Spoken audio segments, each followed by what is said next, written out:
It is wonderful to see so many faces, especially the young ones. Thank you all for coming out tonight for the special occasion. Before we begin, I would just like to extend the board's congratulations to our National Merit Commended students and to all of our Odyssey of the Mind champions.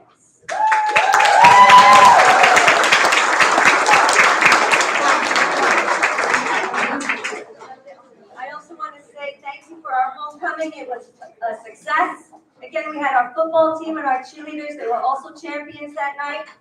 And I want to give a big thank you to our school district for bringing our whole community together on that wonderful Friday night. And now I will hand it over to our Superintendent of School.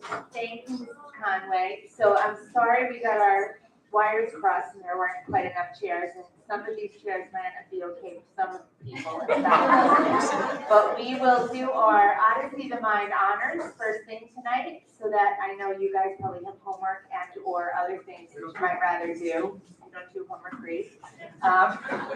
But we'll make sure that we get you out quickly so you can go home and celebrate, hopefully. Make your parents take you out first on the way home. Tell them your superintendent promised. So we had a record, I know now I'm in trouble. No homework and ice cream up there. So we had a record number of participants and champions this year in our Odyssey of the Mind competitions. And in Long Beach, we celebrate academics as much as we celebrate athletics, because it is more important to develop your mind, or at least as important as to develop your body. So we're so excited that you took on the challenge of competing in this worldwide competition. There were teams there from Poland even, and all over the world, and brought home prizes to Long Beach and made us all proud. And we, it happened late in the year, at the end of last school year, and we wanted to make sure we got you to a board meeting and make sure that it was one that you all knew about. So we scheduled it for October with your coaches, and we're happy that you were able to come tonight to receive your prizes. So as we call you forward, we're going to ask, first of all, congratulate our wonderful coaches, Susan Casper,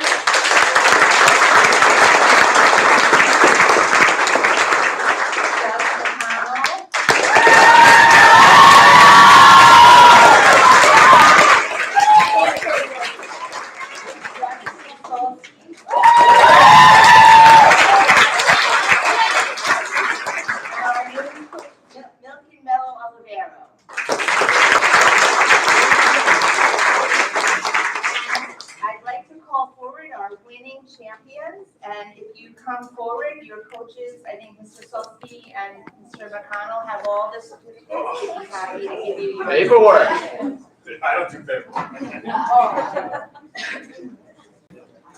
Our fifth place world state champions were Patrick McGuire,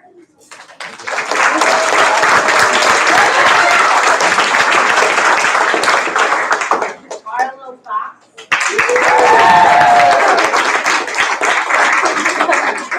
Molly Bregman,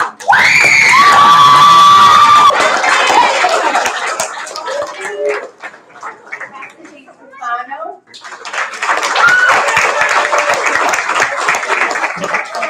Savannah Bardalis, Matthew Ragona, Jeff Michelle. If you guys would love what picture is he, right? Yeah, so come back up and you just got your certificate. Oh, picture of the team. Oh, right up here. Guys, team, come back up. Dino Nuggies.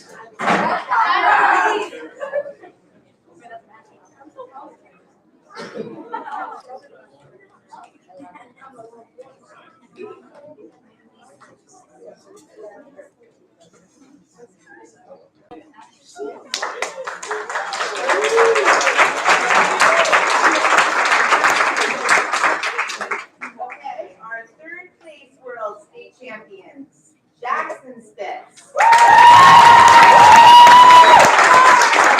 Alan Spitz,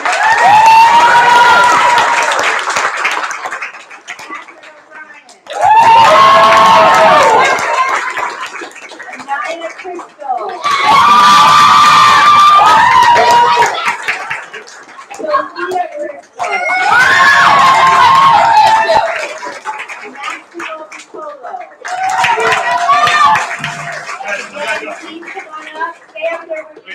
have one more. David. David Hall, sorry. Oh, yeah.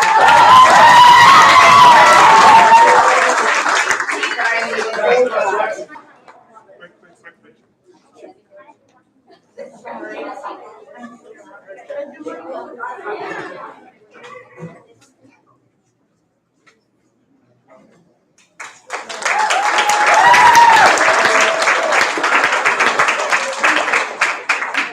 And now we have third place in states, 14th in worlds.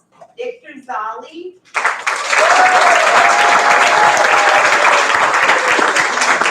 Leah Sachs. Octavio Fernando Duran. Alan Siegel.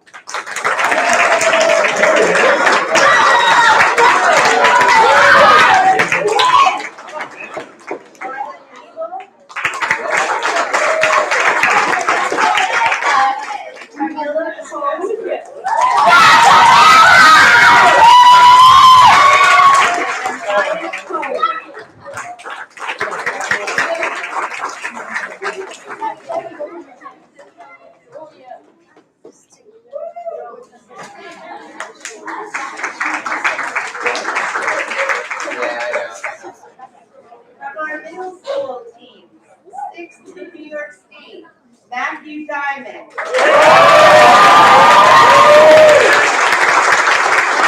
Aaron Leola. Catherine McGuire.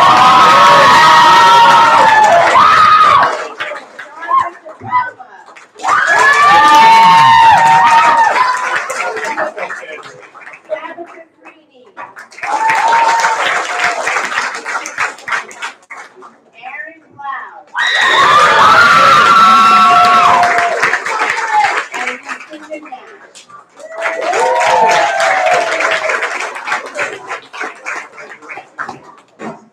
All right, guys. Big smile.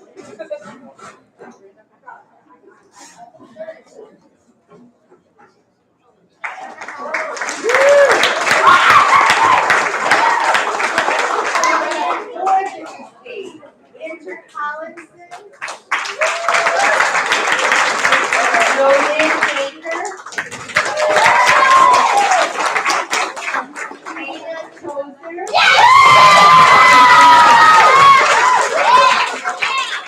Hudson Christine. And Amanda Rajani.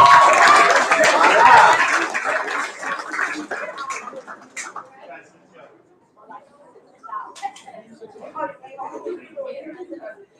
let's go.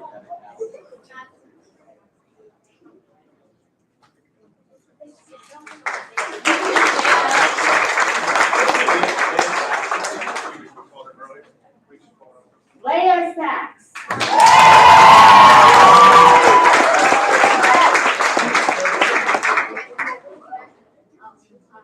And Leah's team, come back up and take another picture this time with her. Camila. Come here, come on up.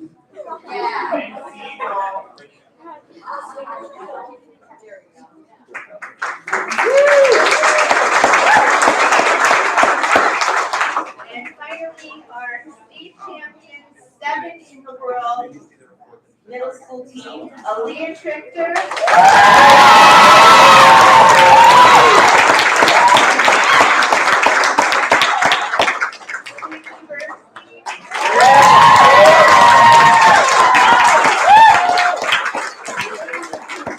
George Soriano.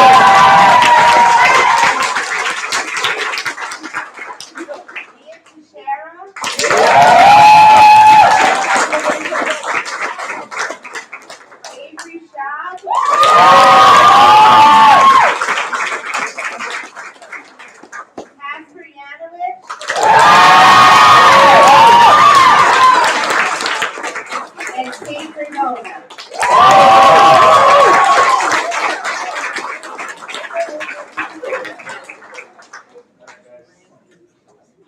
I know.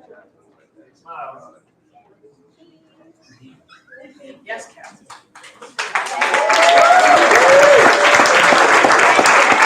And again, a big thank you to our obviously the mind coaches as well.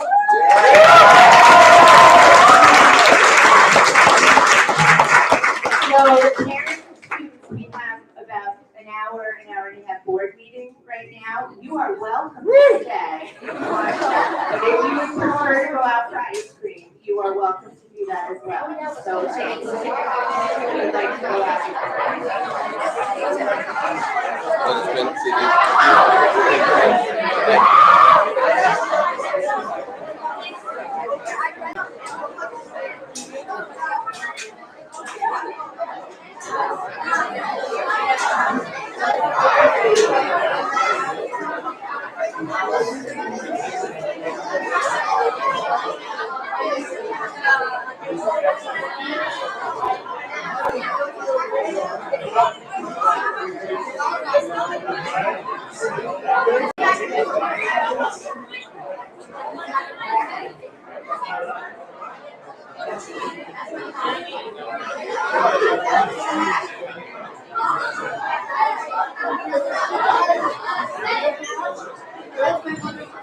Hi, how are you?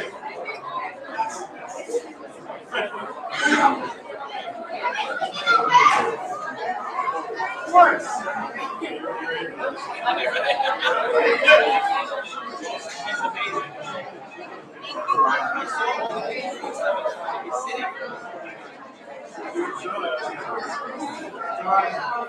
How are you? Nice to see you too. Okay.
Wednesday is very exciting. I hope to help all the students and parents. You know, we have to remember too, the parents really have had a lot of fun tonight for the children to go out and see the lines. Takes a lot. We want to give our thanks to them as well. Parents, the coaches, the students. It's a lot of work and takes a lot of time and dedication, so it's really a wonderful sight to see when they get awarded for it. Okay, do we have any, I'm sorry, now we're gonna go to the report of the superintendent of schools. Once again, Thank you. So tonight, we have our annual presentation of the achievement, opportunity, engagement data from the previous year, along with our district action plan for this current year. And so without further ado, Dr. Ostrov will take the beginning part, and I'll jump in at the end. All right, and I think I'm in a good spot to talk about data. So thank you. So as Dr. Gallagher said, we're presenting the data and action plan towards our community's vision and mission. So earlier this year, for Superintendent Conference Day, Dorina Sacramento gave us a little lens through which we could all assess our work as a community. She talked about the Psi warriors, and they have this traditional greeting to each other. That's Kasiriya and Gara, which is right there. And what that means is power to children. And the Messiah Warrior traditional response, regardless of whether they have children or not, is these children are all well. And so this is the lens that she gave us to look at our data. And so, can you hear me now? Yes. Yeah. For everyone watching, not to be heard. Okay. For those of you at home, it's free. So the Messiah Warrior greeting to each other was Caesarea and Angara, and the response is the children are all well. And so tonight, just like the Messiah Warriors and the Messiah people who value and look at the success of all children as indicators, we're here tonight to look at our Long Beach students and say, how are the children? So we're going to be presenting on the achievement, engagement, and opportunity at the elementary, middle, and high school levels.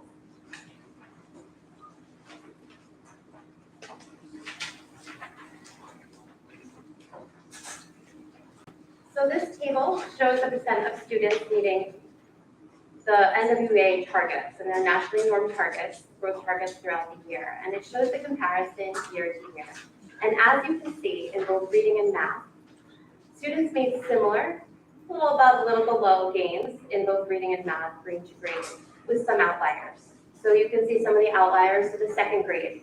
Those students that were starting school in the 2019-2020 school year as kindergartners, who were impacted by the pandemic during their kindergarten year, and are now second graders, seem to have made a little less growth than in the other areas. And so you see those red hours there, and those are areas that as an elementary community, we're going to be targeting. So we have an RTI program, and we know that we need to zoom in on those students and work with them on those targeted interventions. You see other outliers too in the positive. So you see our third grade students in both reading and math made growth targets beyond prior years. And a higher percentage of our students in kindergarten specifically, you see that score is much higher than the others. And so when we then take another view, we see that those trends are repeated again. So this view shows an average annual growth in both reading and math. And so those percentages might be higher than 100. Those are the norm percentages, the norm growth for NWEA. And you see those growth averages there. And you can see the same trends where if you look year to year, you see that the biggest gains are in kindergarten and third grade.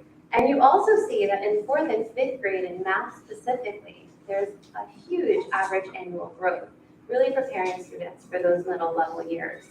And when we're looking at kindergarten again, you see numbers that can be explained by the intense work that was done by Dr. Radice and the elementary principals and the kindergarten team, and looking at data, creating common assessment data, and planning these really integral early interventions for our students so that they can then grow and succeed throughout their elementary journey.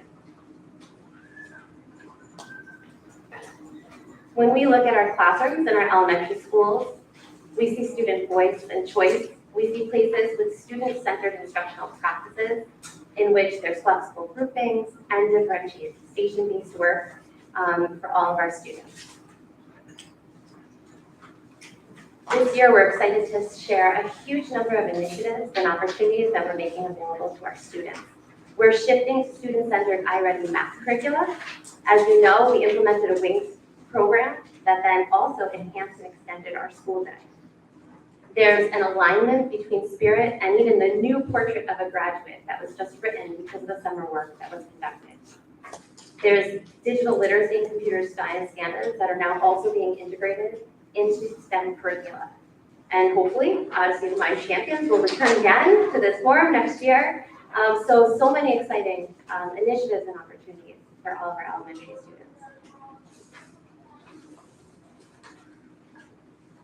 When examining middle level data, we're using iReady growth measures. Again, these are standardized normed measures, and we're looking at them as in a big batch. So average grade 6 through 8 iReady performance. And you can see that in both ELA and math, there were great gains made and huge gains in terms of 6 through 8 reading. And again, you can tie that work to the work that was done by teachers in the classroom. And so Dr. Radice, again, worked with the English teachers, and what they did was include student voice and choice and diversify the literature that students had so that they could make choices and see themselves in their work. And this obviously led to great changes in terms of student performance and literacy. In terms of looking at New York State data, and we kind of plunged on in there, and we're above and below averages, county averages, but where we see some interesting trends is when we look at the difference between multiple choice and constructed response in reading. So we perform higher, our students perform higher on the multiple choice than they do on the constructed response. And so we want to start working maybe on the writing, and that work is already happening. And so this year, teachers were working with Dr. Radice and the middle school team and Ms. Beard, and they started to create authentic assessments and rubrics to start to allow students to self-assess, peer assess, and also obtain feedback from the teachers that they could use to grow and learn in the writing process. And so we're hoping that we see the impact of that work because it will be implemented this year. There's a tremendous amount of intervention planning happening at the middle level. We've expanded our partnerships with Cold Spring Harbor. We have students here throughout the summer, and a huge focus on inquiry, as well as a launch of greenhouse and farm-to-table initiatives. In terms of achievement, when we look at our living environment region scores, we can see that our participation rate is a little lower than it has been in the past with your science. Our percent passing is high, slightly lower, and percent mastery is a little lower. So we know that we have work to do. But when we're looking at it, it also makes us question whether some of the do no harm policies, the learning loss component, if these are influencing specifically the cumulative content-based exams that require a certain amount of cumulative review at the end of the year. So we are working on this, and I know Ms. Tercy is working with her teachers, and they're examining long answer summary reports. So we received those, and we've been looking at those throughout September. And we're going to be benchmarking student achievement and coming up with some measures so that we can really close those gaps and see those percent passing and mastery rates improve. Despite the many challenges that we face, we're actually at pre-pandemic levels of students participating in the Algebra 1 region in 8th grade with 100% passing and 66% achieving mastery. In terms of looking ahead to wonderful opportunities throughout the year, summer curriculum enhanced the middle level advisory program, and Principal Beard and her team are working with teachers to implement multi-tiered systems of support. And that work starts with auditing intervention services and looking at the different sources of data that we have and building capacity for classroom interventions, what we call tier 1 interventions. So again, throughout the district, we're working on student voice and choice in learning, inquiry-based practices, which they're working on with Trevor McKenzie. And we're excited about the targeted supports and that student growth that we anticipate seeing as a result.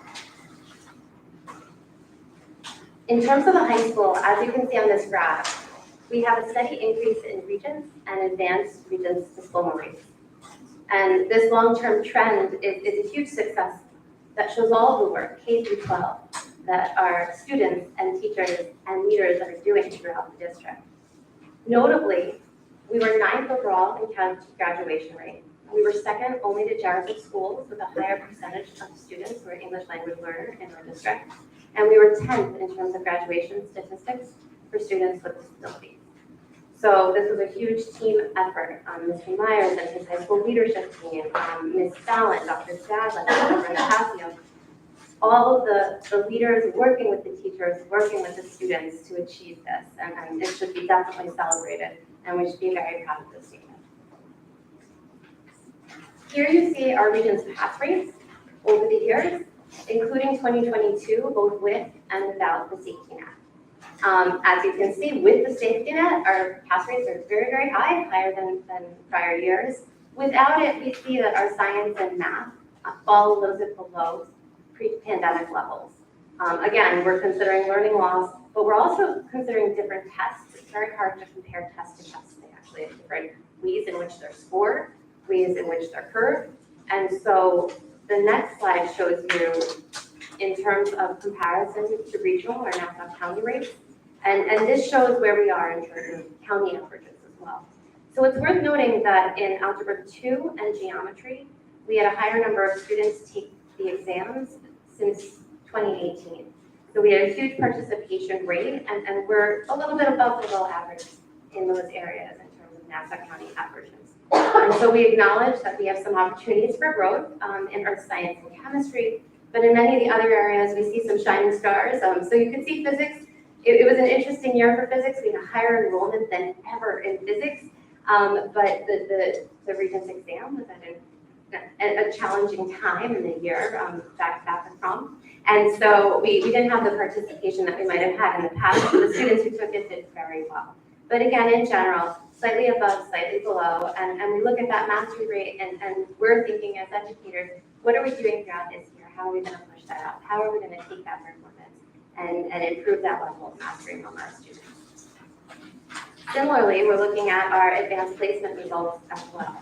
We see a rebound in the number of students earning a 3, 4, or 5 on the exams, but an overall decrease in the number of students challenging themselves to take AP classes. So I worked with the administration, we looked at that data, and we saw that in the upcoming year, for the 2022-23 school year, we anticipate that climbing back up to 273 exams. And we enjoy seeing that because that means that our students have a sense of self-efficacy. We see that means that they're confident and they want to participate and undertake the challenge of an AP course. And so we're looking forward to that. And similarly, we see those trends in IB. So you see fewer but more successful IB candidates, but we really wanted to return to pre-pandemic levels. So looking at that data, 648 exams are expected and anticipated for the upcoming year, and 292 different students are now participating. So again, really positive to see our students having that sense of self-efficacy and really wanting to challenge themselves and undertake new opportunities. So I'm going to pass it over to Dr. Gallagher to talk a little bit about some family survey work. And you can see just some of the points of pride with the high school, some of the things that we're so proud of this year, just a number of really wonderful accomplishments in academics, in athletics, in music, and in special projects and things that have really made our high school students shine this year. So at the end of last year, some additional ones here as well. I think Ms. Dr. Ostrom jumped out. Oh, no. Too I soon. jumped out too late. It's okay. Or too early. I really need to give a shout out. Okay, go ahead. Oh, I'm so sorry. My first presentation. I do have to go back and talk about, could you go back one slide? The academic and athletic and musical achievements of our students, I just need to give the kudos to all. It was such a wonderful year of achievement and engagement for our students. And even Ms. Figueroa with the Seal of Civic Readiness and having our school pilot that, our district piloted that, and we had such a great participation, and I anticipate seeing that even expand further. So there are so many highlights that so many people contributed to and our students tremendously benefited from. And then on the next slide, there's so many more opportunities. Again, student voice and choice, and the growth internships, electives, and CTE offerings. And so looking forward to that, looking forward to all of our high school students sharing in all these great opportunities. I'm sorry, I'm trying to get over to you again. So you may remember that at the end of last year, one of the equity subcommittees, as I reported on last time, administered a family needs survey to our families. And that committee will be looking at the results of that survey this year and kind of targeting what we can do to assist in some of these needs. But since we're talking about family engagement in general, we wanted to make it part of this presentation as well. So we got 722 family responses, which out of a district of 2,200 families isn't bad. It's about a third response rate, which is actually a fairly good response rate on these kind of surveys. And some of the numbers here may be surprising, and I think we have to keep in mind that typically families who are most in need probably are the least likely to respond, so some of these numbers may actually be higher. 7% reported needing help with food, 4% with clothing, 12% of our families reported needing help obtaining mental health services for them or for their children. 17%, probably way higher, need help with setting limits for screen time and social media. That might be 100%. 20%, this was a bit of a surprise to me, need help finding recreational programs in the community to keep their child active. And 11% need help paying for those activities. And then between 10 and 12%, because these were actually the combination of two questions, parents reported that they needed opportunities for self-care or to connect with other families. So this is something that we'll be thinking about and looking at as we target some projects for our equity committee this year. Another question asked specifically, does your child have difficulty attending school regularly? And 6% reported that answer is yes. We know from our own statistics that that number is much higher, but again, I suspect that the people who have the most trouble may be the least likely to respond.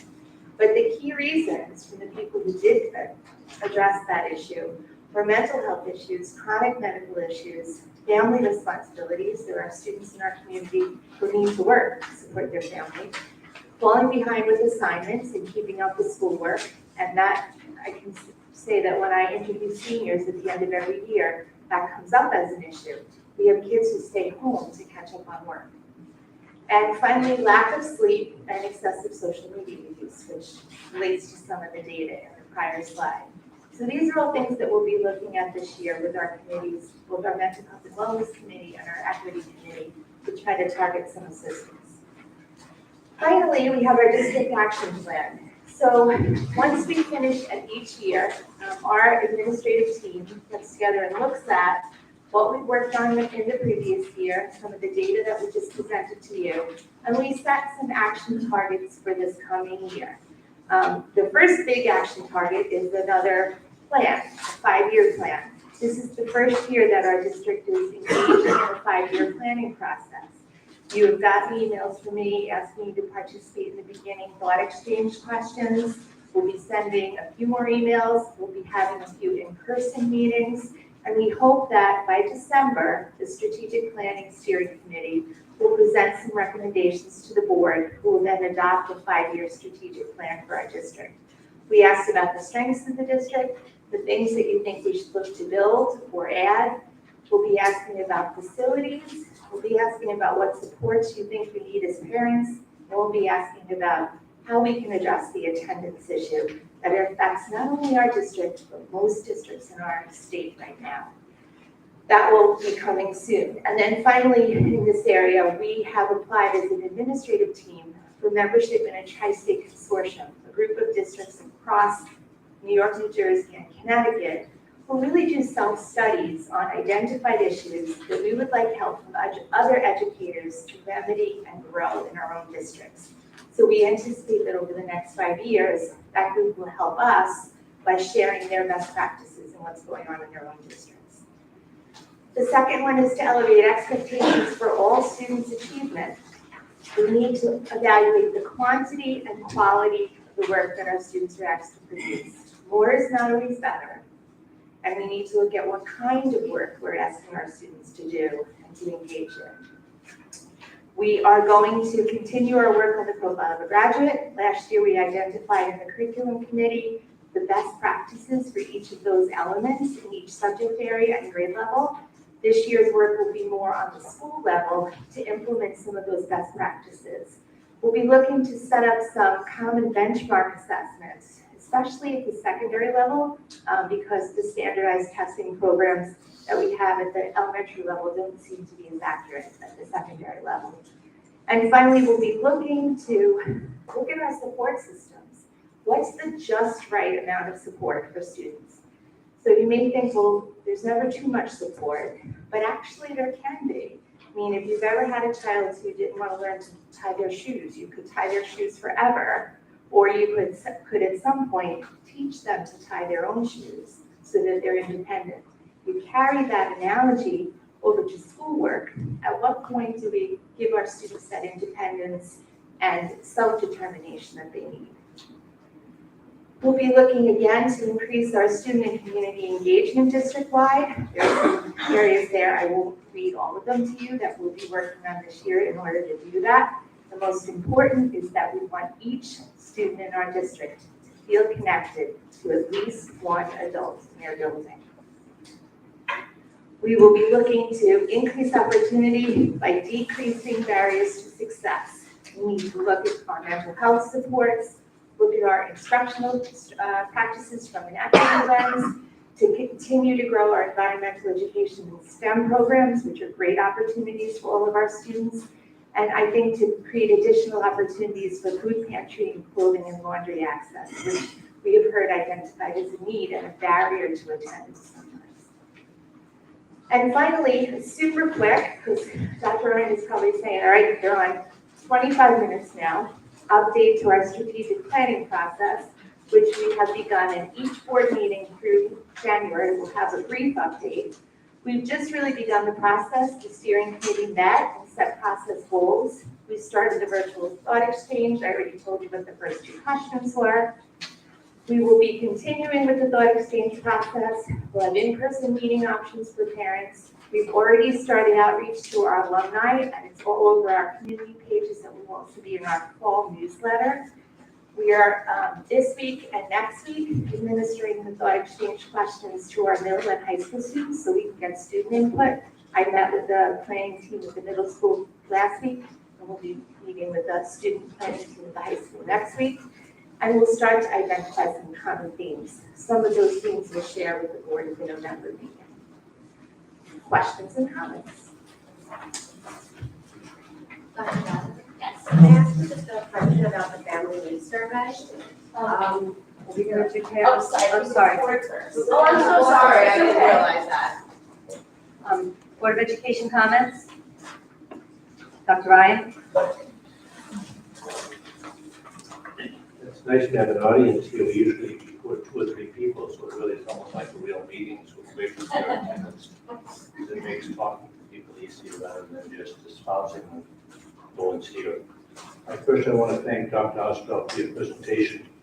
You're new here, you inherited this district, so you have a lot of work before you. I thank you for the presentation and the thought that went into it. I do have a number of questions, and I'll try to be brief. First is, do you think the NWEA is a good use of teacher time in terms of the administration of the test?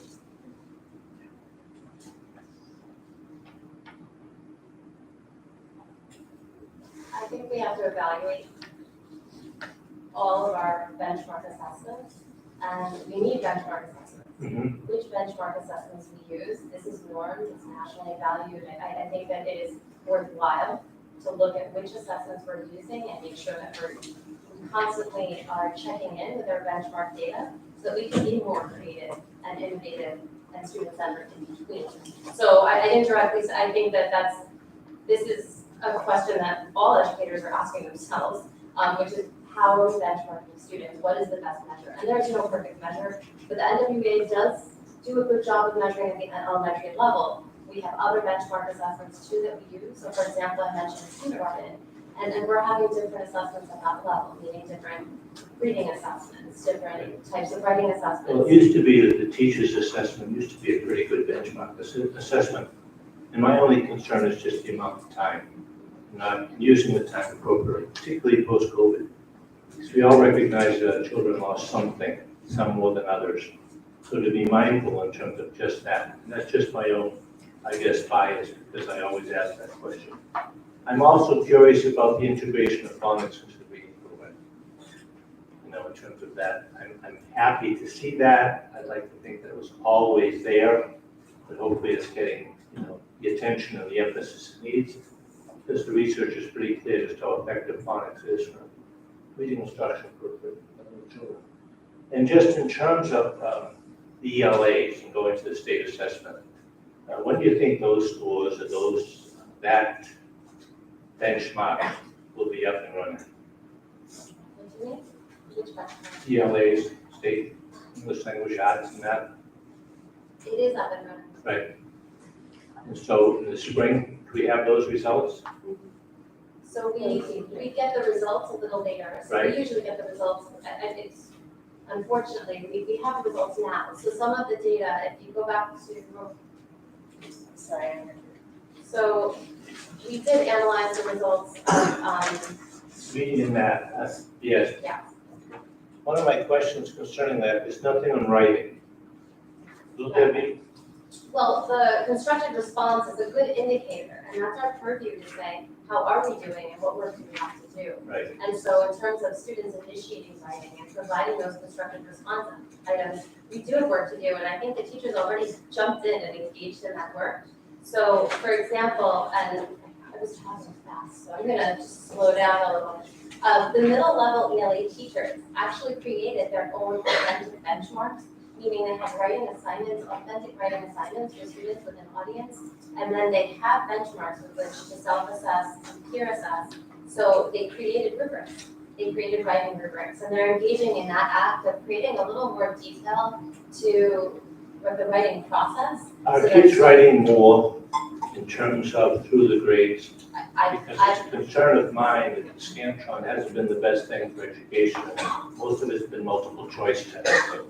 And the kids aren't developing that writing skill. And then all of a sudden in high school and college where it becomes paramount, sometimes they find that they're not as proficient as they should be. So are we writing through the grades? yes, and I would say that that's been a huge focus of the work that I've seen. I've been here for a short time. But my purview into the work has been all of these great writing projects that K through 12 are AIS reading and writing specialists and Dr. McGee's, and under her leadership and all of the English teachers in both middle and high school are engaged in really deep, meaningful work around writing. So do we see a bump coming in our scores because of the presence of Columbia? We already did that. If you look at the K-5 scores, Right. they're right at the county average. We're happy being at the county average. No, of course not, but it's better than being below. Right. So, and I As a think while, board member, in terms of what we spend per student, we expect better than the county average. In terms of that. My point, and it's being tongue in cheek, is that we have seen tremendous growth over the past few years in our writing scores, particularly in K-5. Now, the 6 through 8, we just started that work really last year, and I absolutely expect that we'll see that trend continue, particularly since these younger students have gone through a more rigorous writing program than we had before. I hope so, and I trust you on that one. I just want to ask a couple questions about the middle school. In terms of iReady, is there any writing coefficient that comes with that? No. it's a limitation of that resource. Okay, that's disappointing. Why not a grade breakdown for the school in the beginning, 6 through 8? Why wasn't it just separated by grade 6, 7, and 8? We could get you that, you know. I'd appreciate it, because we talked about the math scores in 4th and 5th grade getting a bump in terms of the data that was presented. So I'd like to see if in fact that carried over into 6th and 7th. So I'd appreciate you. Yeah, we'll see that this year and next year in the 6th, 7th data. Okay, moving on to the high school, I just want to ask, how is the advisory program going? Because I think it's great the philosophy of hooking every student up with some adult in the building with whom he or she feels safe and at home. So, given the fact that we just went through a pandemic and we're getting the machine running again, how is the advisory running? I think it's running well. I think by and large, our students and teachers are happy with it. As you know, we started it mid-year last year, did some work on writing the curriculum over the summer. And it's, just getting off the ground now. I don't know if any of the high school people want to jump in on that, but I think it's going Okay, great. high school and Okay, my last question is just, in terms of the survey, was any of the questions related to the percentage of families that don't have access to the web at home, that don't have the technology access that seems to be almost paramount now for families with kids in terms of home? yeah, we've asked that and we've asked that several times in surveys. Most families do have access now, Doc, whether it's reliable or, for some people it may just be a phone. But our technology department during the pandemic really identified the people who struggled with reliable internet access and are still providing assistance and rental needs at home. So I don't think that's an issue. I think the bigger issue with technology is just figuring out the appropriate use of it for our kids. So once again, Cliff, I just want to thank you. I know it's not an easy task, and it's not an easy task to come before a board when you're relatively new in district and you've inherited this. But we trust your leadership will help us in terms of this, because what we expend per student, taking for myself, I'm never happy with the outcome. In terms of that, we always want to do better. So I thank you, and any kind of support you need, just let us know. Thank you. Thank you, Dr. Ryan. Any other Board of Education comments?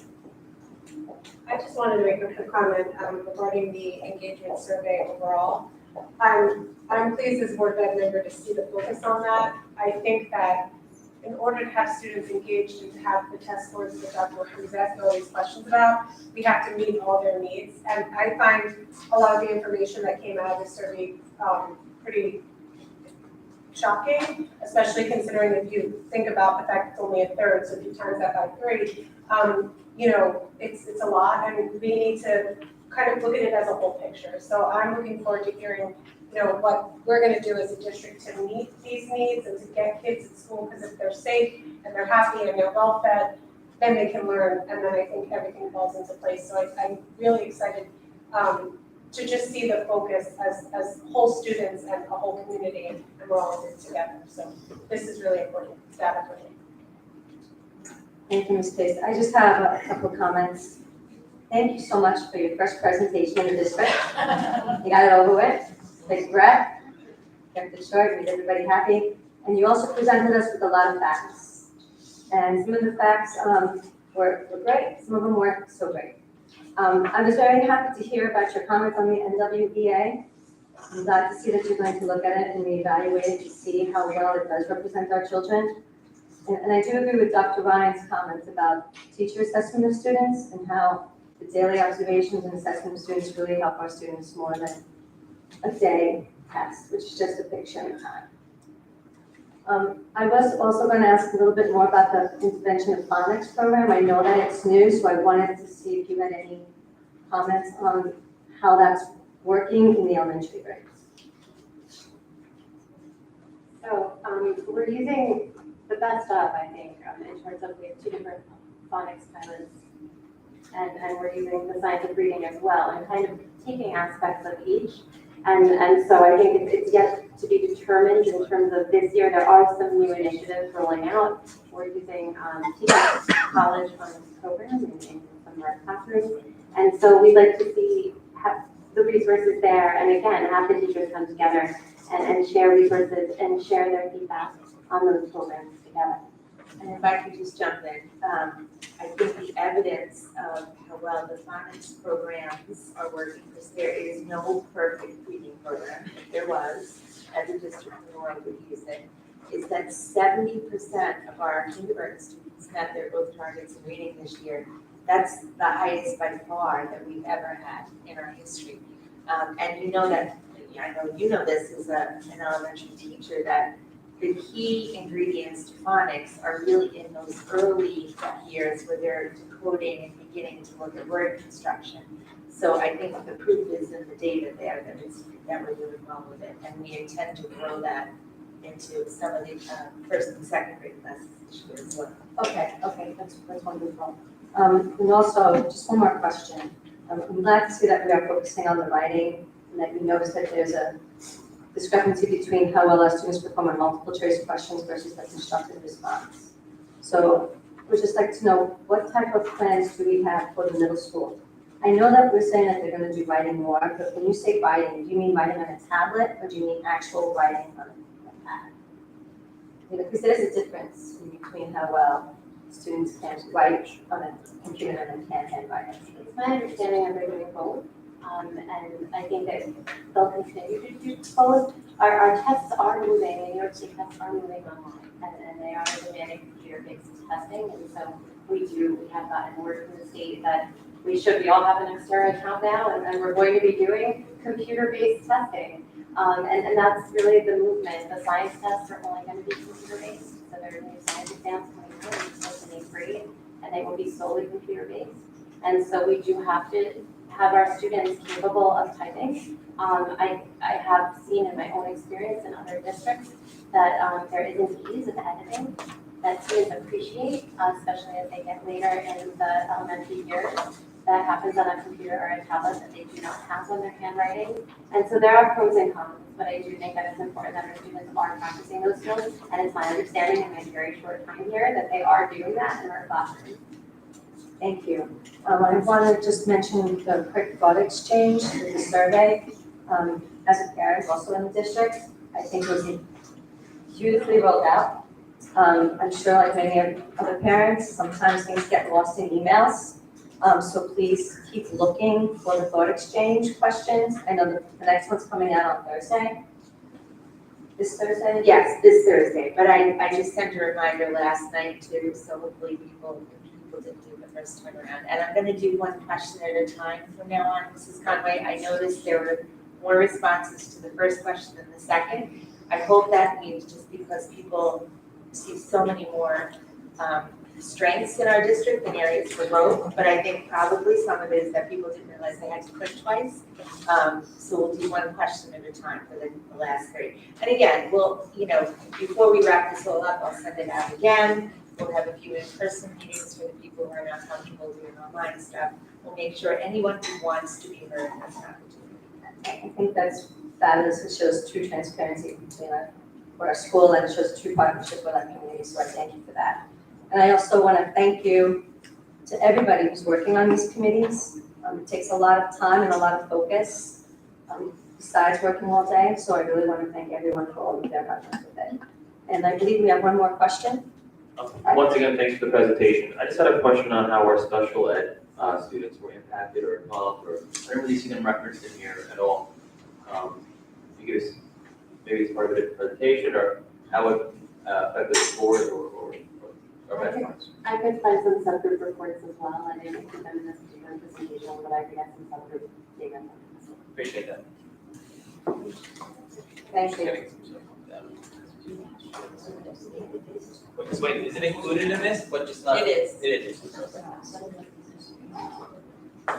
Yes, this includes our special education students as well. Do we have any student organization announcements?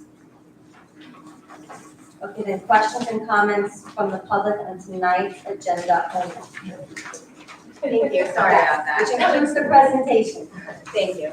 May I have your name, please, and your address? Thank you. Sure, I'm Shira Schwartz, and I live at 95 Lloyd Street.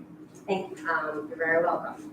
I was just curious on the family needs survey, the 20% of children who need help finding recreational programs in the community to keep their child active, or families rather, is the 11% of that 20% or of the total 722 responses?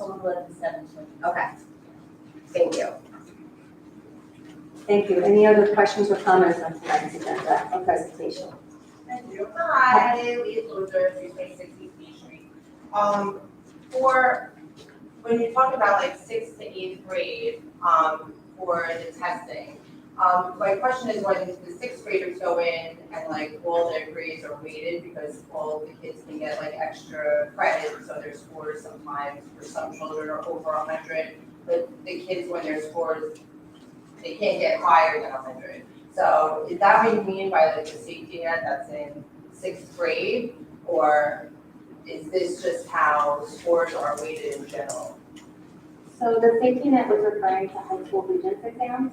And so for this past year, the high school regents exam pass rate was actually 50% as opposed to the high proficiency level of 65%. And so that's what the safety net is.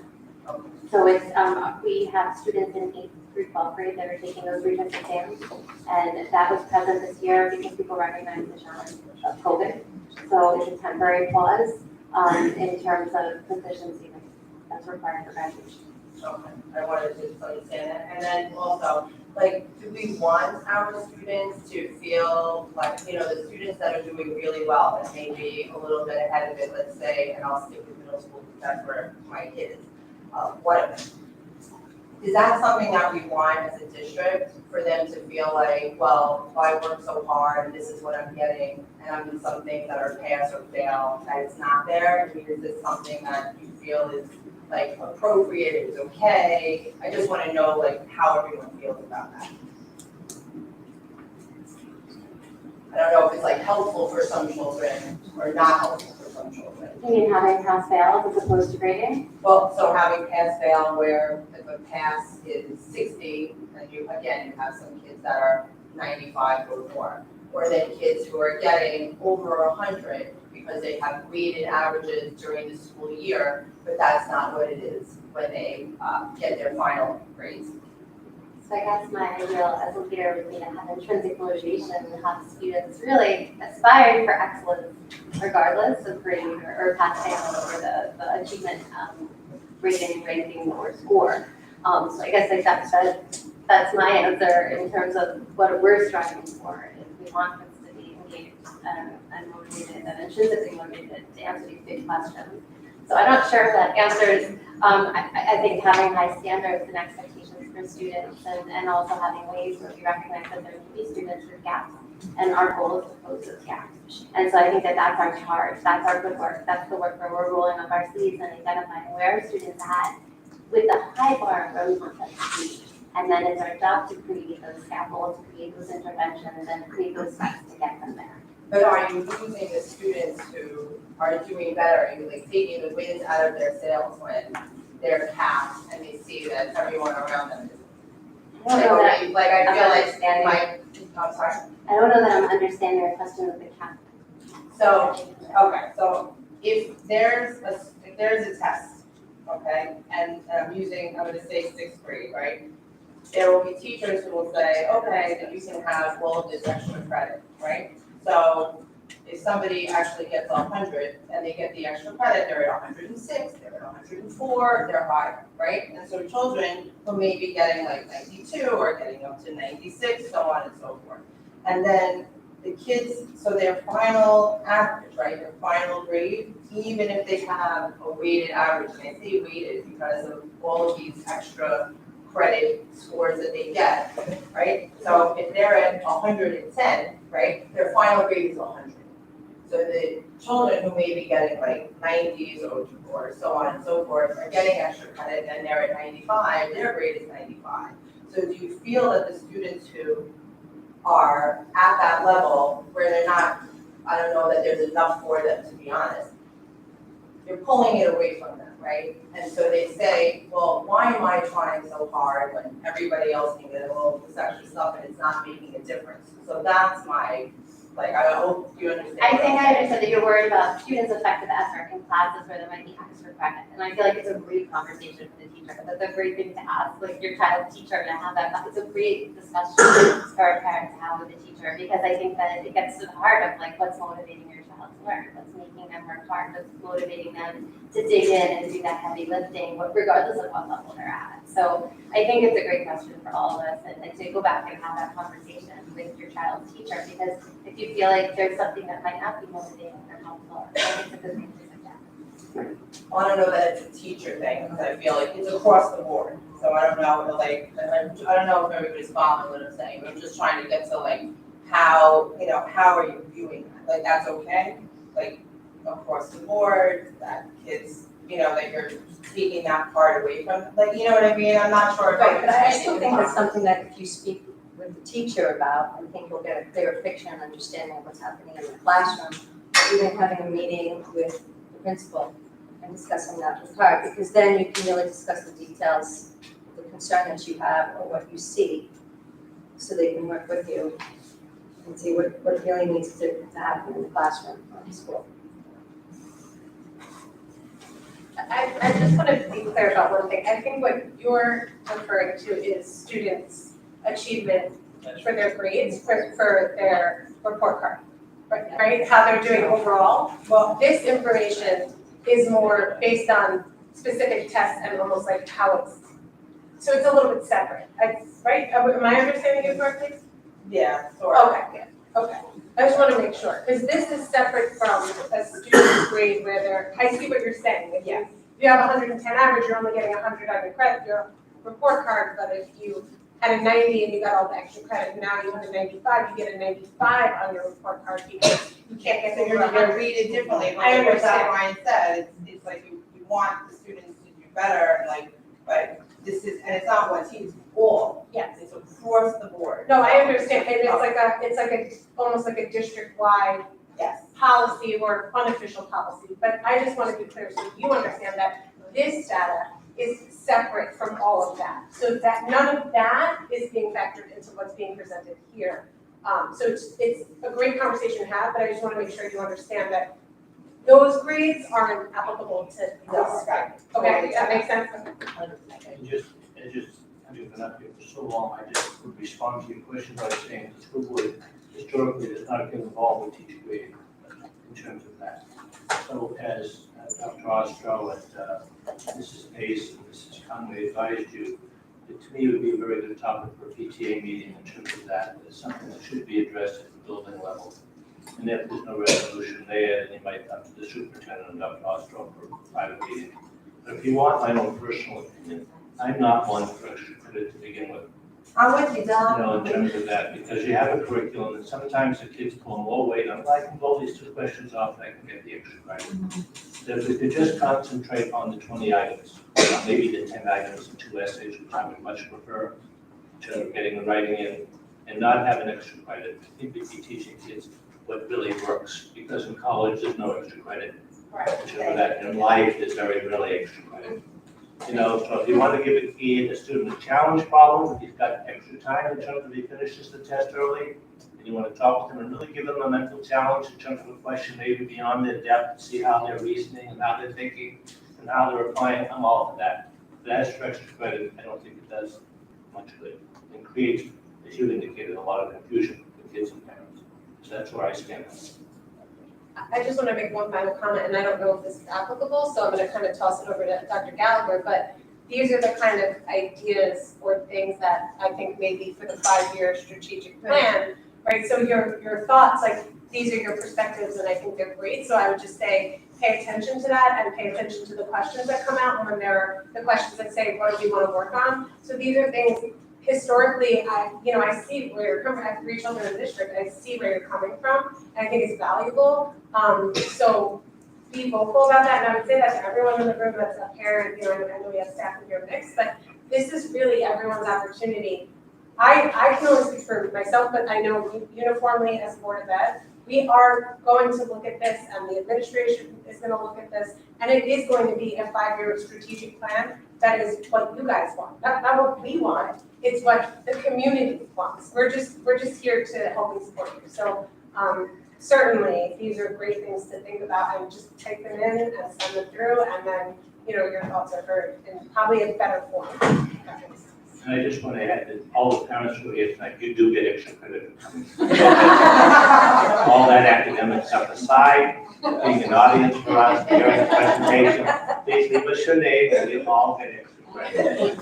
Thanks very much. I'm not going to tell anybody what everybody's average, you don't know anybody else's average though. Okay, but you'll all get extra credit. So your name, please, I'm sorry, your name and your address? It's Kelly Oberheim, and I'm 210 East Broadway, apartment 4K. You just lost your extra credit. Sorry. With regards to the 5-year plan, so being someone who manages a very large business, I tend to have a lot of people come in and out, young kids, millennials, people who want to, children who want to intern, teens, whatever they are. There's a lot of programs that were taken away from the kids, like cursive. These kids can't sign checks. They cannot do things where a signature is required. They cannot. Right. So when does it come back? Because last year, my son, who was in this Lopez class, and she's a fantastic educator, she gave all the kids cursive books. And I think they got to letter D, and then it went put. So my son's name is Owen.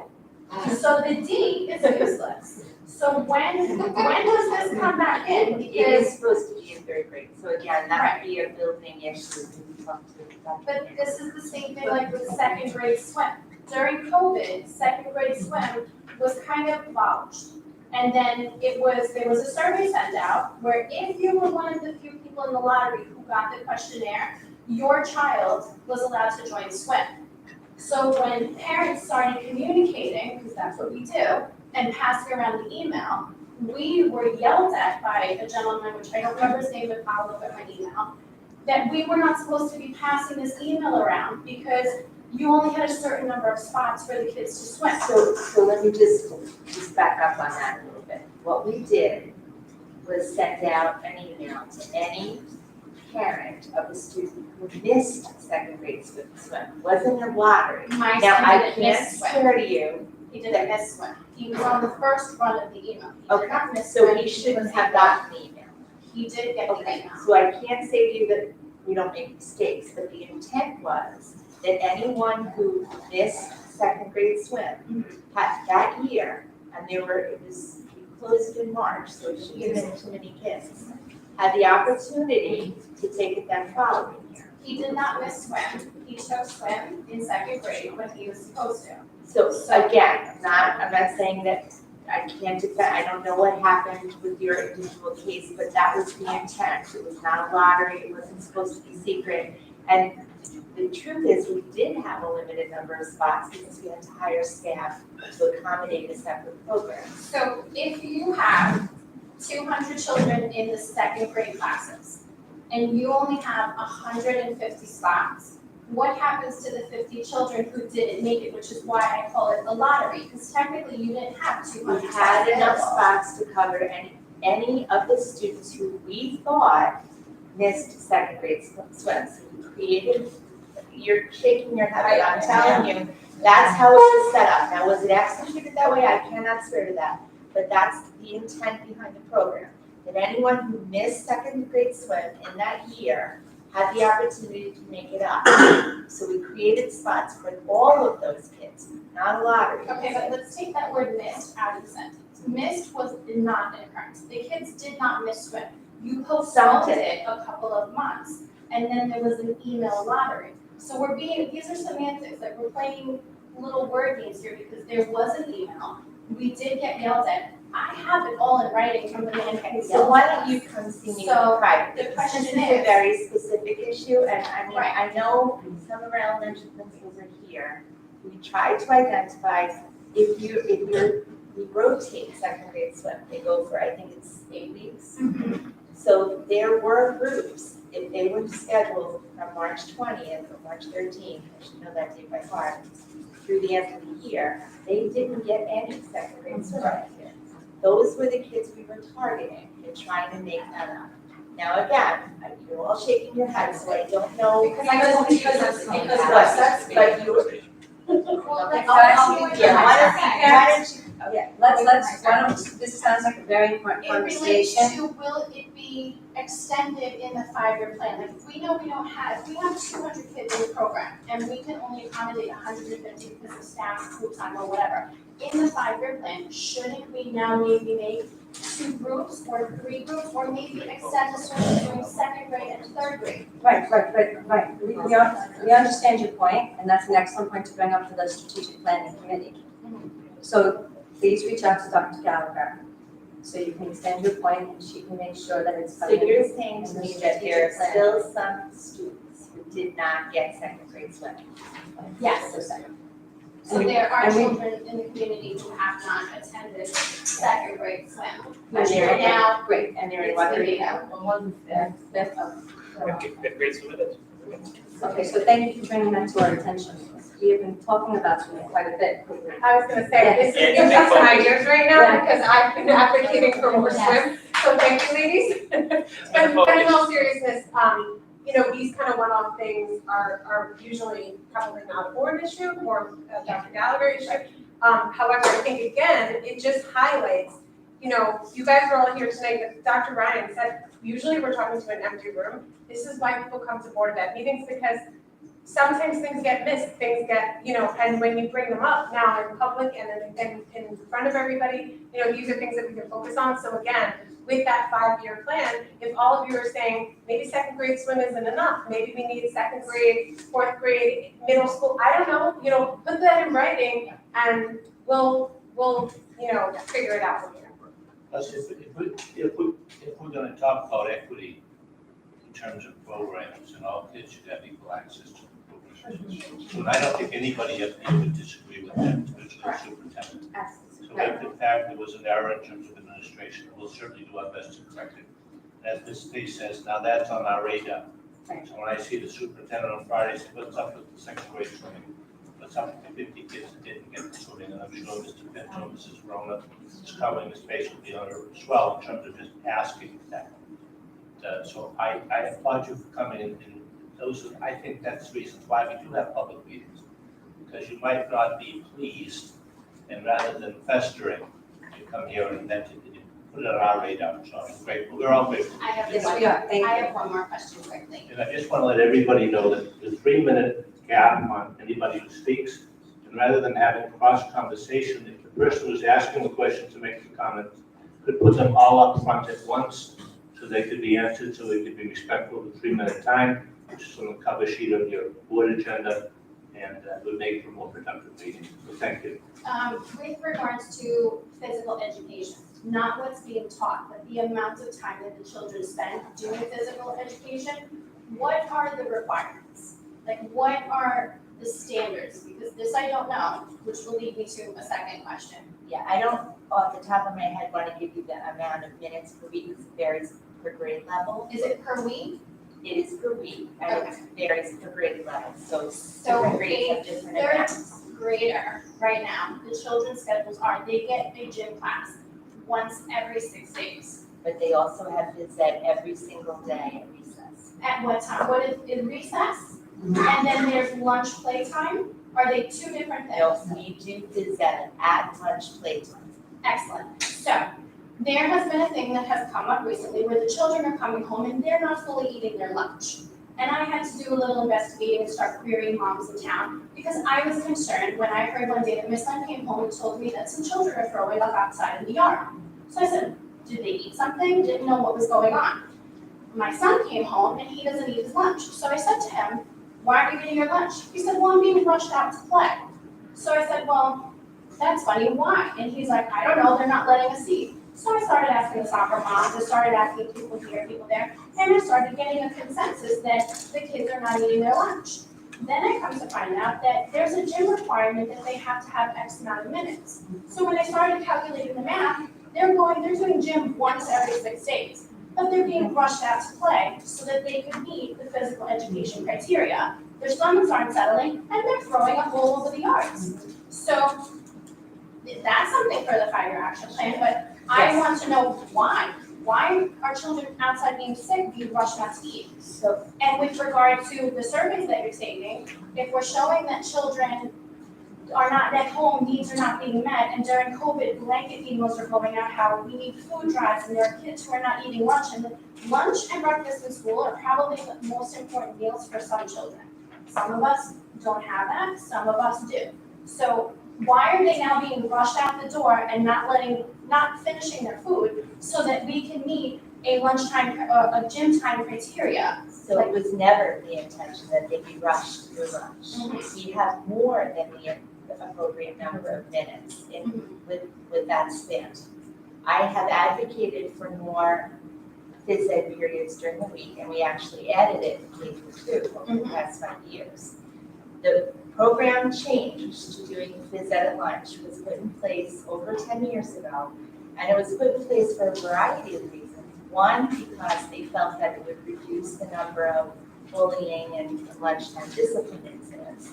And the second is so that our students would have enough physical fitness and physical activity every day.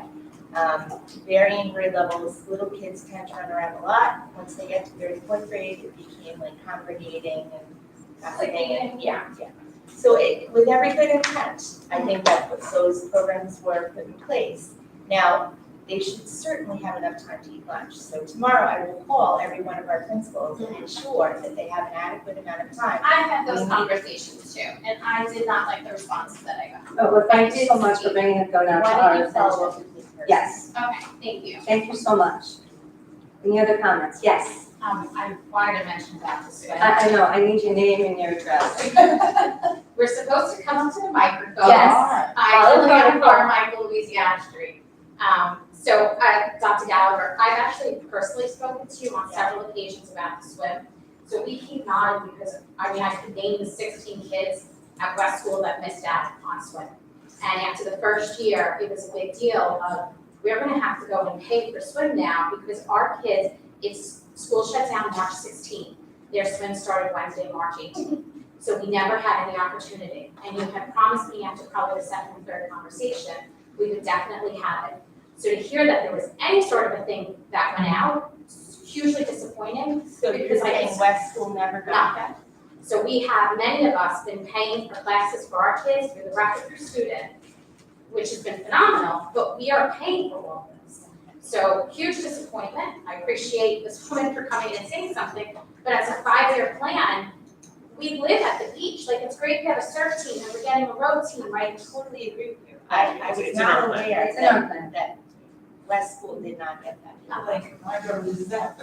Even if parents I've spoken to, if their kids were in that rotation, and it's not 150 kids, it's 4 elementary schools with, let's say, average of 20 kids, it's 80 kids. So 80 kids out of the 5th grade class right now never got to swim. I have never heard from a parent on a soccer field or a football field or swimming or anything, they've been paying or doing something on their own because their kids didn't get anything. Well, that's what I heard. There were kids that we gave the makeup swim or something. Now again, It was the next year, she's right, there's an opportunity. Yes, that's right. So that's the 4th graders now. So the 80 kids that the 5th graders got not. So we'll be able to find out the students who missed the swim and we'll be able to take care of the situation. Please. Thank you. And just like Dr. Ryan said, this is why we have public meetings. So thank you so much for bringing all of your concerns to us. Please continue to do so. Any other comments on tonight's agenda only? Sorry. Oh, I'm sorry. No, it's okay. Michelle Barnes, 236 West Pine Street. What's your name? Do you want to come up to the podium? Sure. Sure, please. Thank you for having me. Get extra credit at podium. Get extra credit. I just wanted to say that my daughter, Savannah Barnes, was one of the kids that never received anything. I never got an email for swimming either. And she constantly tells me every day, Mommy, I missed swimming. My son is actually in 2nd grade this year. He's going to swimming. And he throws it in her face every week. He's like, I get to go to swimming, you don't. So that's, and we were meeting. You have my word. We will provide. I just wanted to say that. So that was all. So thank you. Thank you so much. Any other comments? Okay. Moving on, Treasurer's Report for August 2022. I just want to say thank you to Mr. DeVito for your transparency, and I know that it's listed on the district website, so thank you for that. Approval of minutes for the executive session of September 9th, 2022, and executive session and regular meeting of September 13th, 2022. May I have a motion? Motion. Any discussion? Second. No, second?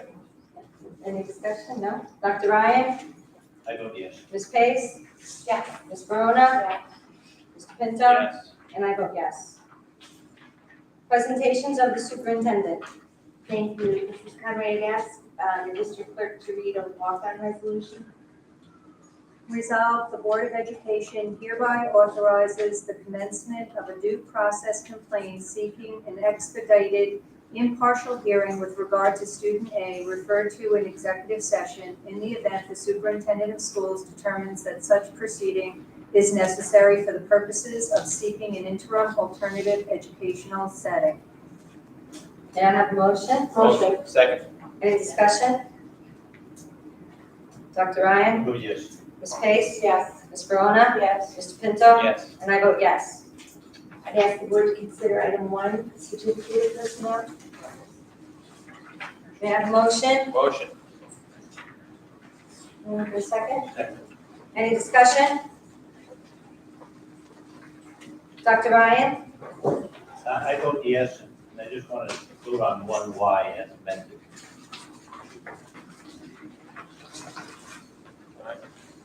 Ms. Pace? Yes.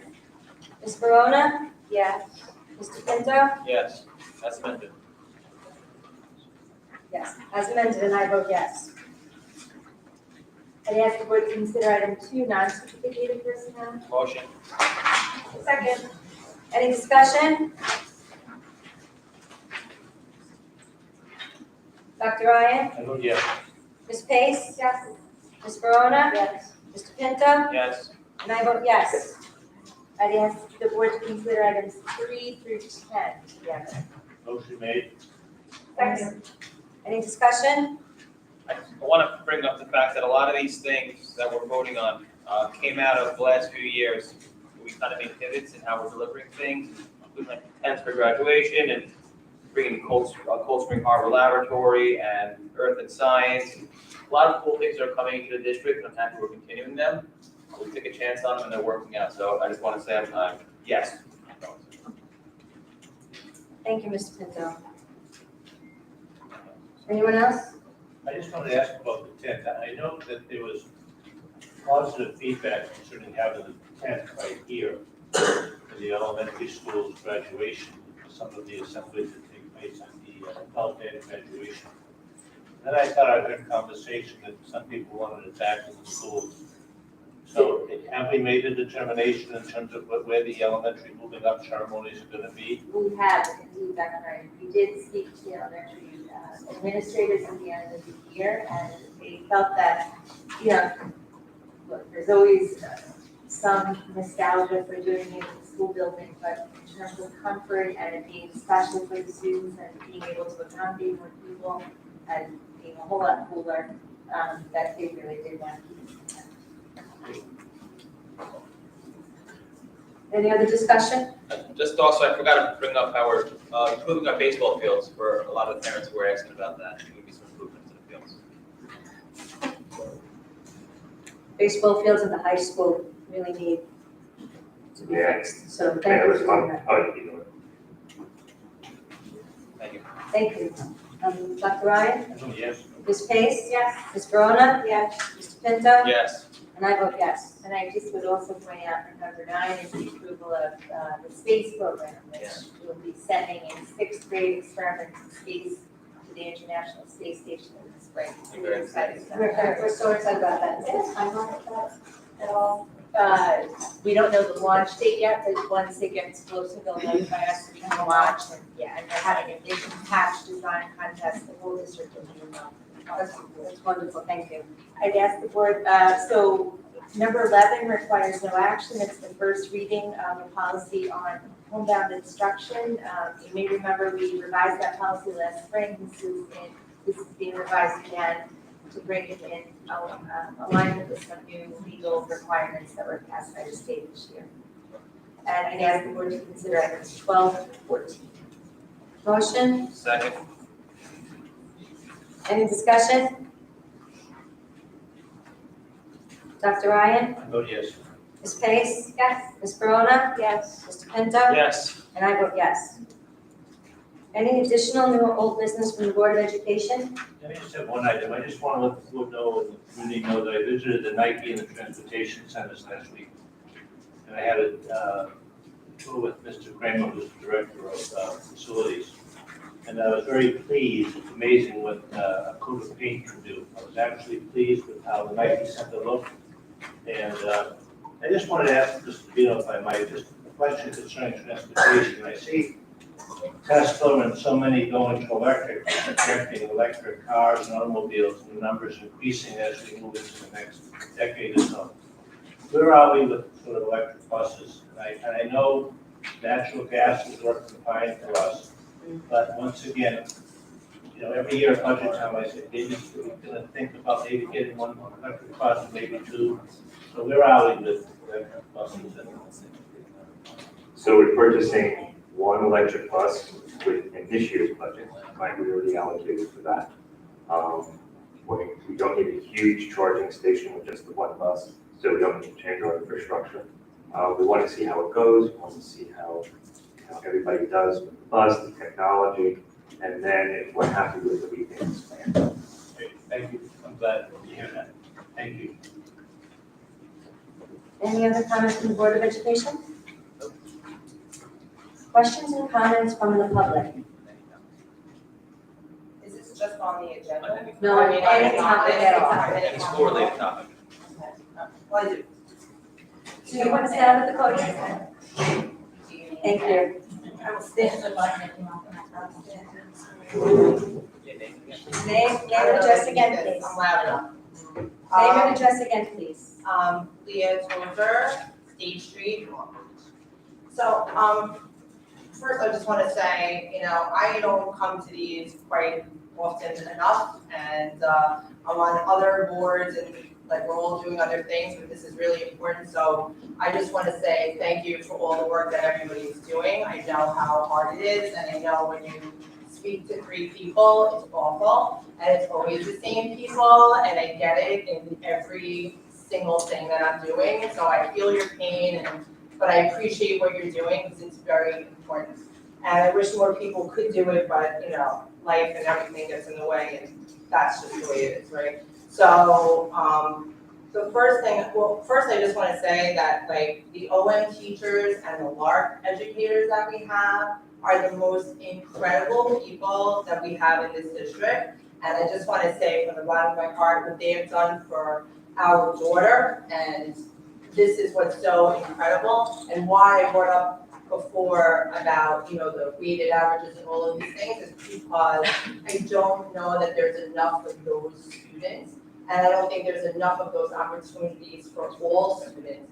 And I feel that, and I'm just telling you my personal feelings, I feel like we're losing children to private schools for these and other various reasons. So it's just something that you should be thinking about, because I know that I'm thinking about it, and I have a 7th grader taking her SSAT this year, and that's not where I wanted to go, but that's why I had to say that before. But okay, let me go to something else. Is there a policy in place if a child is touched inappropriately that is consistent throughout all the elementary school, middle school, and high school for this district? Yes. So yes, Mrs. Tozer, there are procedures outlined both in the code of conduct and in our crisis intervention plans. So, okay, so I've read that. So I'm just saying, like, in terms of how parents should know, do they need to call, what they should do, things of that nature. Is that readily available to parents? That's on the policy. So So it's if you go just, back to the policy, but that's also something that you should talk with the principal and the teacher right away, but it is written on the policy.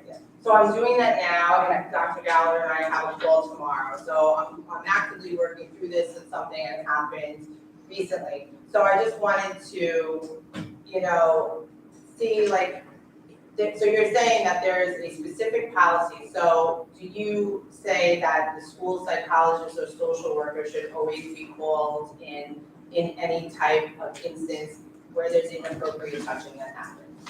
So I think, Mrs. Tozer, with all due respect, we should discuss this tomorrow before we do it publicly, because it involves children, and I think I'm just talking about, I know, but going too far down this conversation will give information that could identify children. I prefer to discuss it with you privately. okay, that's totally fine. I just want to start, I feel that like parents, and I'm just going to say this, parents don't like to say what's going on because this is such a tight-knit community. And people who work in this district, people on this board, friends, family, co-workers, people feel that there will be retribution and things taken out on their children if they speak in public. And I think that's a shame. It bothers me that other parents feel that way, because I get that across the board with what happened, and I don't think it's okay. And I think that we should think about that in a very real way.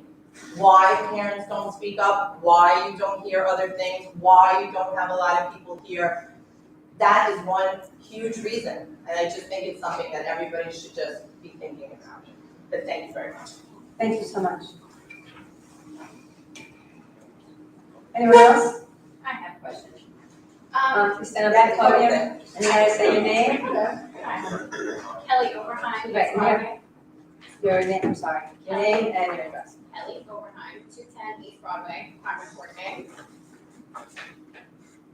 Do we have, our district, a program in place for a child who has chronic issues?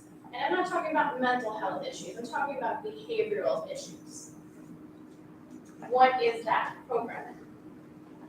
We do not have a single program, we have many programs. and many approaches because we deal with each child as an individual child and try to meet the needs of that child.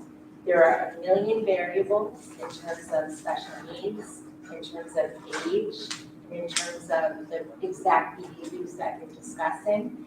And our crisis intervention teams at our buildings, our deans, our administration at the middle school and high school deal with each individual case as it comes up. We work with law enforcement, we work with local counseling agencies and healthcare agencies, and we try to get that child whatever help they need. So let's take, we have child A. Child A attended another school in the district and was not behaving, and then was then sent to Lido school. Child A has been in Lido school for several years, and child A misbehaves continuously. I think I'm gonna have to stop you, so we don't This is- discuss children at board meetings. I'm not talking about a specific child, I'm using an example, okay? So the child now gets moved to here. So the child has continuous behavioral issues. The child is moved from a class to a class to a class. Children are separated away. Children are moved to different classes, separated from activities. At what point does intervention take place? Because obviously the child had to go through either the Board of Education, I'm again learning how the system works. If the child is moved from one school to another, I'm assuming that it had to go through some sort of hierarchical group. Intervention has taken place from day one. Right, so now the child is in a new school, misbehaving. I don't want to cut you off, but you do have your 3 minutes, but besides that, the question that I'm hearing from you really are specific to a school and to a child. And as Dr. Gallagher said, we shouldn't talk about specific children here. And as a parent and a PTA mom long ago, I think those are questions you will get better answers from at a PTA meeting or sitting down with your teacher and with your principal. And if you don't, then please contact Dr. Gallagher. As she stated, she will gladly speak with you. Okay. So, again, if the child is Right. moved, But this is something that should be discussed with Dr. Gallagher privately or with your teacher and your principal. And again, you can't answer hypothetically on this. We're talking about a human being. well, my question is, if there's a child who has continuous behavioral issues, and I mean, I'm from a different generation where we had special ed, and you had mentioned before that there is a special ed program. If the child is being moved around from place to place to place, at what point is he considered special ed, where he needs to have an aide or someone like that? Like, when is So as a that parent determination made? of two special education students, I can tell you that special education refers not only to behavioral issues, it refers to any kind of issue that interferes with the child's accessing their education. We have an excellent and robust special education program here. If anything, we might have too big a special education program here. I'm hearing your implication that things are not addressed by students, and that is not true. Right. I can't always tell you how I addressed his student, and I can't tell you how I addressed your student. But those issues are I'm not addressed, asking you to tell No, me I how understand, you're I addressing understand. the person, But I'm they asking are what the addressed. process is. so there, again, it depends on the student, it depends on the situation. If you want to come see me and tell me the individual case, I can speak more about that, as long as it's your child. I can't tell you what has been done with other children. Okay, no, it is my child, so I just want to make sure I understand the process so that I know I can ask the So call me intelligent questions. or come and see me, and then we can talk. Right, now, there's been things that have happened over the course of several years where I finally was able to have my child separated from the child, thanks to, again, Ms. Lopez, who is an excellent teacher. And once we were able to accomplish this, it seems like anytime that there was an issue, it didn't seem to be addressed with any type of fervor. And I don't know why, but then I come to find out that the child's parent works in the district. I can tell you that is absolutely We really have not Thank you so much. We consideration. can't talk about children like this. And I'm going to tell you though, there is no consideration, more consideration for the child of a parent in this district who's an employee than there is for any other child in this district. We work with children here, and I have employees here who will tell you that, whose own children have been in trouble. So the implication that we would treat children differently because their parents work here is absolutely not true, and I take offense. Thank you so much for your time. Any other public comments? Well, it is. Hence the group of people that are here tonight. Hi, I'm Justin Solsky. This is my first meeting as a resident. I live at 600 Shore Road, apartment 2H. I did not intend to come up and speak. I actually maybe would have, I chose to stay just to see what was going on instead of to go celebrate more with the Odyssey kids because I've done that for 7 years.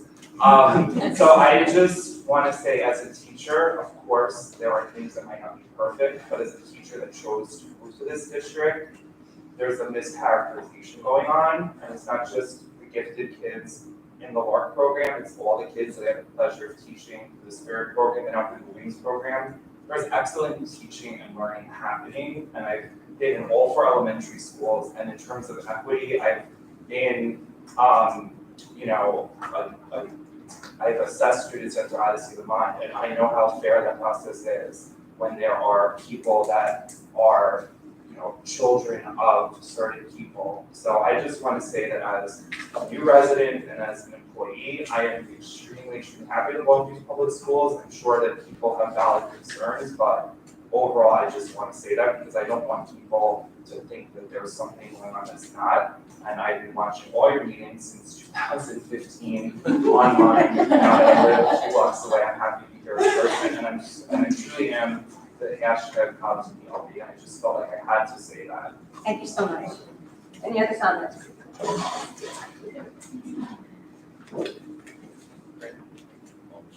Long Beach Classroom Teachers Association, No comments. Administrative Supervisory and PPS Group, No comments. LBSEA, Long Beach School Employees Association, Group C, No comments. Parent Teacher Association. May I have a motion to adjourn? Motion. Second. Aye. All in favor? Aye.